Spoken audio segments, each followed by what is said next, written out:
V-News լրատվականը ներողություն է խնդրում։ Տեղեկությունը ճշտվել է։ Սպասվում է առանց տեղումների եղանակ։ Օդի ջերմաստիճանը կբարձրանա։ Հունվարի 24-ից 3-ը Արագածոտնի լեռնային շրջաններում, Լորի, Տավուշի, Գեղարքունիքի, Սյունիքի առանձին հատվածներում սպասվում է քամու ուժգնացում 10-ից 13 մետր/վայրկյան։ Արագությամբ լեռնային շրջաններում բուք ցածր հորիզոնական տեսանելիություն։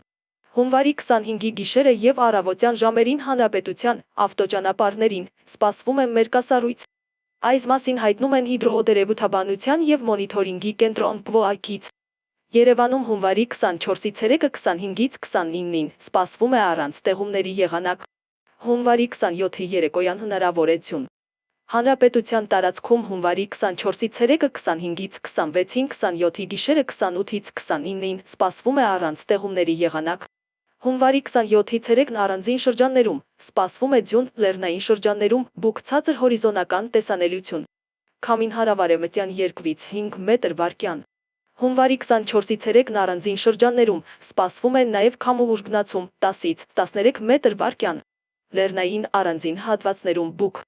Հունվարի 25-ից 29-ի առավոտյան ժամերին Արարատյան և Շիրակի դաշտի ցածրադիր հատվածներում սպասվում է մառախուղ։ Օդի ջերմաստիճանը հունվարի 24-ից 26-ի ցերեկային ժամերին աստիճանաբար կբարձրանա 2-ից 5 աստիճանով։